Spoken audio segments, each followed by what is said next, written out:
ভাব নয়, অহংকার করতে পারে কেবলমাত্র আল্লাহ রাব্বুল আলামিন। অহংকার হচ্ছে আল্লাহ পাকের ইজার। অহংকার কে করতে পারেন? আল্লাহ পাক করতে পারেন। মানুষের অহংকার শোভা পায় না। মানুষ, তোমার আবার অহংকার কিসের? এক ফোঁটা নাপাক পানি দিয়ে যার জন্মের উৎস, এমন নাপাক পানি যা শরীর থেকে নির্গত হলে পরে গোসল করা ফরজ হয়ে যায়, এমন এক ফোঁটা নাপাক পানি যার জন্মের উৎস, তার অহংকার কিসের? অহংকার করবেন আল্লাহ রাব্বুল আলামিন। হাদিসে কুদসির ভিতরে এসেছে, আল্লাহ পাক বলেছেন, যে ব্যক্তি অহংকার করে সেজন্য আমার চাদর নিয়ে টানাটানি করে। জোরে কোন নাউযুবিল্লাহি মিন যালিক।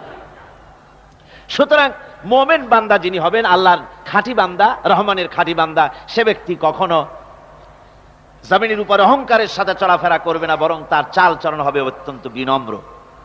আর কি? আর হলো জাহিলদের সঙ্গে সে কোনো বিতর্কে লিপ্ত হবে না। জাহিলরা গালাগালি দেবে, গালাগালির জবাবে সে গালাগালি দেবে না।